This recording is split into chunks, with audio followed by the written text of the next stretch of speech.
આજની આપણી વાતનો વિષય છે ફેમિલી વેલ્યુઝ એટલે કે પારિવારિક મૂલ્યો. આ વિષયને લઈને અને જ્યારે કોઈ સંત વાત કરે ત્યારે સ્વાભાવિક છે કે તમને પહેલો પ્રશ્ન મનમાં ઉદ્ભવે કે આ વક્તાનો આ વિષય નથી. કારણ કે સંત છે, અમે તો અમારો પરિવાર છોડીને આવ્યા છીએ.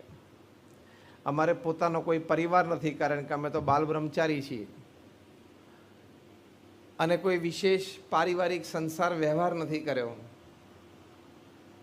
લગ્ન જીવનનો કોઈ અનુભવ નથી, સંતાનોના ઉછેરનો કોઈ અનુભવ નથી. એટલે સ્વાભાવિક છે કે તમારા મનમાં પ્રશ્ન ઉદ્ભવે કે આ તમારો વિષય નથી, એટલે તમે મહેરબાની કરીને આ વિષય ઉપર લાંબી વાત કરતા નહીં. અને પ્રશ્ન ઉદ્ભવે એ સ્વાભાવિક છે, ઇટ ઇઝ અન્ડરસ્ટુડ, સમજી શકાય છે. પણ એ અંતર્ગત એક સુંદર વાત એ કરવાની કે હમણાં કોરોના દરમિયાન એક પુસ્તક મેં વાંચ્યું. એ પુસ્તકનું શીર્ષક છે $1 ટ્રિલિયન કોચ. એ પુસ્તકમાં એક ફૂટબોલર એટલે કે ફૂટબોલ રમતો રમતવીર અને પછી એક કોચ બન્યો, એણે આઈટી એક્ઝિક્યુટિવ્સના ટ્રેનિંગ પ્રોગ્રામ કેવા ઘડ્યા છે, આઈટી કંપનીઝ એટલે ઇન્ફોર્મેશન એન્ડ ટેકનોલોજી કંપનીઝના એક્ઝિક્યુટિવ્સને એને કેવી રીતે ટ્રેન કર્યા છે એની વાતો લખેલી છે. હવે ફૂટબોલને અને આઈટીને કોઈ સંબંધ ખરો? ફૂટબોલને અને ઇન્ફોર્મેશન એન્ડ ટેકનોલોજી એ ક્ષેત્રને કોઈ સંબંધ ખરો? છતાં તમને આશ્ચર્ય થશે કે આ પુસ્તક $1 ટ્રિલિયન કોચમાં ગૂગલ કંપનીના માલિક લેરી પેજ લખે છે કે મને આ બિલ કેમ્બેલ નામના ફૂટબોલરે ખૂબ સારી ટ્રેનિંગ આપી. હવે ક્યાં ફૂટબોલ અને ક્યાં ગૂગલ, એ બંને વચ્ચે કોઈ સ્થૂળ સંબંધ જ નથી. છતાં એમ કહે છે કે મને ઘણું બધું પ્રાપ્ત થયું. એવી જ રીતે ગૂગલ કંપનીના senior vice president products Eric Smiths એ પણ પોતાનો અનુભવ લખે છે કે બિલ કેમ્બેલ પાસેથી મને ઘણી બધી માહિતી અને માર્ગદર્શન મળ્યા. બીજા એક આઈટી કંપનીના સિનિયર એક્ઝિક્યુટિવ છે જોનાથન રોઝનબર્ગ, એ પણ લખે છે કે મને પણ આ બિલ કેમ્બેલ પાસેથી ખૂબ સુંદર વાતો જાણવા મળી. હવે આશ્ચર્યની જ વાત છે, ફૂટબોલ અને આઈટીને સંબંધ શું છે? પણ આ પુસ્તકમાં લખાયું છે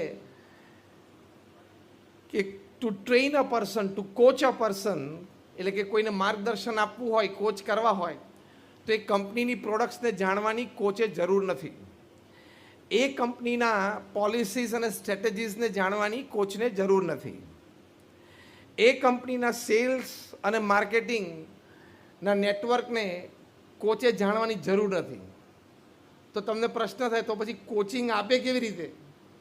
આ પુસ્તકમાં બહુ સ્પષ્ટ લખાયું છે કે માર્ગદર્શન આપવા માટે, કોચિંગ આપવા માટે ફક્ત the coach has to know the internal dynamics of the team players.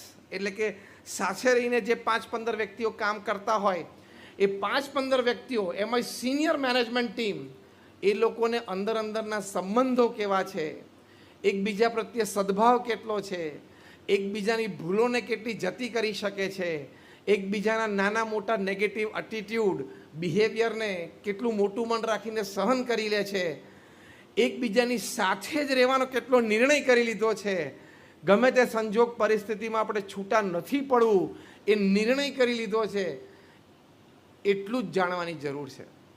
સુધારો એ ક્ષેત્રમાં જ કરવાનો છે, બાકી product, strategy, policy, marketing, sales તો બધું એનું બાય પ્રોડક્ટ છે.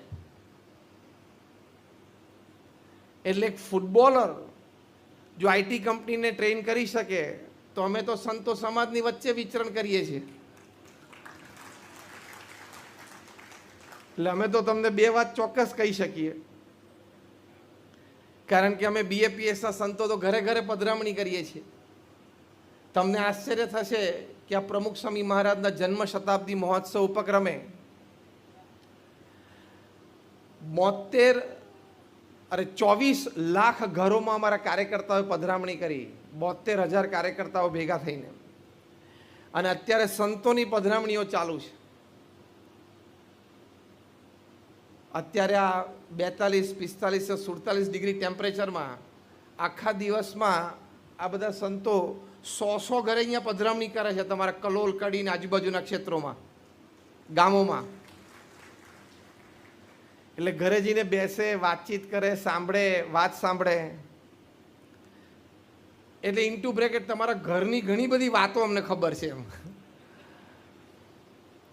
બીજી એક વાત, ઓલિમ્પિક તમે બધાએ જોઈ હશે. ઓલિમ્પિકમાં જેટલા ગોલ્ડ, સિલ્વર અને બ્રોન્ઝ મેડાલિસ્ટ છે એમાંથી 70% એવા છે કે જેના કોચ એટલે કે માર્ગદર્શક એ ક્યારે ઓલિમ્પિક રમ્યા નથી, પણ બહાર બેઠા બેઠા એણે રમતને સારી રીતે જોઈ છે અને એનાલાઇઝ કરી. આ વાક્ય અગત્યનું છે. બહાર બેઠા બેઠા રમતને સારી રીતે જોઈ છે અને સારી રીતે એનાલાઇઝ કરી છે. કારણ કે રમત રમતો હોય એની આજુબાજુ 4-5 જણા ઉપર એનું ધ્યાન હોય. બહારથી પેલો કોચ આખા ફિલ્ડને એક સાથે જોઈ શકે અને કયો ખેલાડી ક્યાં ઊભો છે, ક્યાં ન ઊભું રહેવું જોઈએ, કઈ દિશામાં એને દોડવું જોઈએ, કયા સમયે કયો એરિયા કવર કરવો જોઈએ, બધું બહાર બેઠા બેઠા એનાલાઇઝ કરે, લખે અને પછી ટીમ મિટિંગમાં કહે કે તારે આટલી ભૂલો હતી. એ વખતે પ્લેયર એમ ના કે તમે તો ફિલ્ડ ઉપર આવીને એકવાર બોલને નથી અડ્યા, પણ એને બહારથી એનું ઓબ્ઝર્વેશન બહુ સારું કર્યું છે. એટલે આ 70% ઓલિમ્પિકના મેડલ વિનર એના કોચ ઓલિમ્પિક રમ્યા નથી, તોય એના શિષ્યને ગોલ્ડ મેડલ સુધી પહોંચાડી શકે છે. હવે ખબર પડી, અમે રમત રમ્યા નથી, પણ તમે ગોલ્ડ મેડલ સુધી પહોંચી શકો એવું સારી રીતે અમે એનાલાઇઝ કરીને તમને પીરસી શકીએ છીએ. કારણ કે અમારા ગુરુહરિ પ્રમુખ સ્વામી મહારાજ જેમનો જન્મ શતાબ્દી મહોત્સવ આ વર્ષે આપણે ઉજવી રહ્યા છીએ, બહુ જ મોટો 600 એકર ઉપર એસજી હાઈવે અમદાવાદમાં અત્યારે ધમધોકાર કામ ચાલે છે. એના પરમ સાક્ષી અમારા ત્રિકમભાઈ બેઠા છે, જે ગળા ડૂબ નહીં, આમ ચોટી ડૂબ અંદર ડૂબેલા છે. ત્યાં આખી સાંસ્કૃતિક નગરી ઊભી થશે અને 15 ડિસેમ્બરથી 13 જાન્યુઆરી 1 મહિનાનો આ ઉત્સવ થશે. એ પ્રમુખ સ્વામી મહારાજને જે વ્યક્તિગત જીવન, પારિવારિક જીવન, વ્યવસાયિક જીવન, સામાજિક જીવનના જે અનુભવો હતા ને તમારી સાથે શેર કરવાના છે. કારણ કે પ્રમુખ સ્વામી મહારાજ એમના જીવનકાળ દરમિયાન દુનિયાના 60 દેશોમાં 18,000 ગામો અને શહેરોમાં વિચરણ કર્યું છે. સાઇટ સીઈંગ નહીં, હા,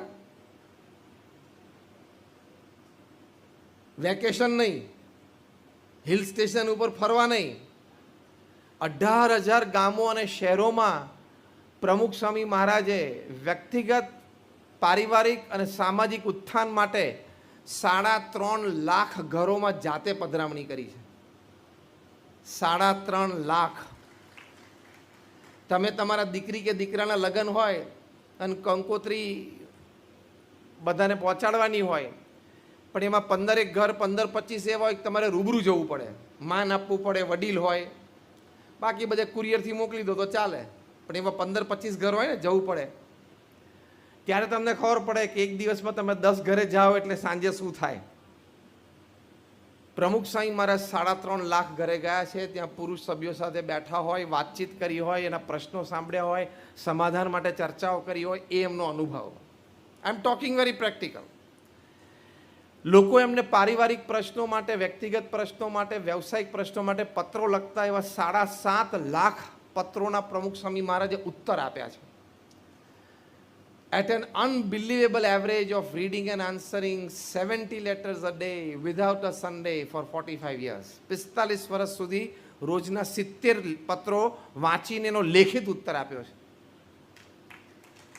તમે કાલ સવારે ઓફિસમાં જાઓ અને તમારો ઓફિસ મેલ ખોલો અને એ વખતે તમારે 25 મેલનો જવાબ આપવાનો. ભલે તમારા ધંધાકીય જ હોય, કોઈનો પ્રશ્ન હોય ને, કોઈનો ઓર્ડર હોય ને, ખાલી એનો 25નો જવાબ આપો ને મેલ ઉપર, અને એ પણ તમને કીધું કે બપોરના ભોજન પછી ફર્સ્ટ હાફમાં જવાબ આપી દેવાના છે, તો ખબર પડે કે શું થાય. આટલા ભ્રમણની વચ્ચે રોજના 70 પત્રો વાંચવાના અને એનો ઉત્તર આપવાનો, જવાબદારીપૂર્વકના ઉત્તરો. પરિવારને અમેરિકા શિફ્ટ થવું કે નહીં, દીકરા દીકરીનું લગ્ન અહીંયા કરવું કે નહીં, નોકરી છોડીને ધંધો શરૂ કરવો કે નહીં, પાર્ટનરશિપમાં કરવો કે વ્યક્તિગત કરવો, ટ્રાન્સફર આવી છે એટલે પ્રમોશન આવ્યું છે, ભેગી ટ્રાન્સફર આવી છે તો પ્રમોશન લેવું કે નહીં, સંતાનોને આ કોર્સ કરવાની ઈચ્છા છે પણ અમારે એને આ કોર્સ કરાવવો છે અને ઘરમાં પ્રશ્ન ચાલે છે તો શું કરવું, આવા પ્રશ્નો જે આપણે અહીંયા બેઠા છે આપણને જીવનમાં જે અઘરામાં અઘરા 5 પ્રશ્નો આપણે 80 વર્ષના થઈએ ત્યાં સુધીમાં ફેસ કરશું ને, અઘરામાં અઘરા 5 એવા રોજના 70ના જવાબ આપવાના પ્રમુખ સ્વામીએ, અને પ્રમુખ સ્વામી મહારાજના ઉત્તર ઉપર ફાઇનલ ડિસિઝન થાય. આજે સમાજમાં તમને એક પણ વ્યક્તિ એવી નહીં મળે જે એમ કે મારે પ્રશ્ન હતો ને મેં પ્રમુખ સ્વામી મહારાજને વ્યક્તિગત મળ્યો, પત્ર લખ્યો, મારા ઘરે આવ્યા હતા ત્યારે પ્રશ્નની ચર્ચા થઈને મને એમણે આ સમાધાન આપ્યું, આ નિર્ણય આપ્યો અને એ સમાધાન અને નિર્ણય પ્રમાણે હું ચાલ્યો અને હું દુઃખી છું, એવો એક વ્યક્તિ તમને સમાજમાં નહીં મળે. એ પ્રમુખ સ્વામી મહારાજનું હૃદય અમૃત એમના જન્મ શતાબ્દી મહોત્સવે પારિવારિક મૂલ્યો શું છે એ બાબતે તમારી સાથે શેર કરવાનું. જનસંપર્કનો અનુભવ કેટલો, કદાચ પ્રમુખ સ્વામી મહારાજના તોલે પૃથ્વી ઉપર 7 અબજની વસ્તીમાં જનસંપર્કમાં તોલે કોઈ ના આવે. 40 લાખ 4 મિલિયન લોકોને વ્યક્તિગત મળ્યા છે અને આના તો અમે બધા સંતો સાક્ષી છીએ. શું મુલાકાતો ચાલતી હતી, સવાર બપોર સાંજ, આમ 150 માણસની લાઈન હોય, એક માણસને મળવાનું, એની વાત સાંભળવાની, એની માટે 2-2.5-3 મિનિટ વાપરવાની, 3 ટાઈમ મુલાકાતો ચાલે, સવાર બપોર સાંજ. એમની ઉંમર 90 વર્ષની હતી ત્યારે પણ સવારે 150 માણસોને મળતા, બપોરે 1:30 વાગ્યા પછી 150-200 માણસોને વ્યક્તિગત મળતા, રાત્રે 9 વાગે જમ્યા પછી પણ 150 માણસોને મળતા. એ 90 વર્ષની ઉંમરે, એ અમે નજરે જોયું છે, અમે તો એ વ્યવસ્થાઓ કરી છે એટલે ખબર છે. શું જનસંપર્કનો અનુભવ.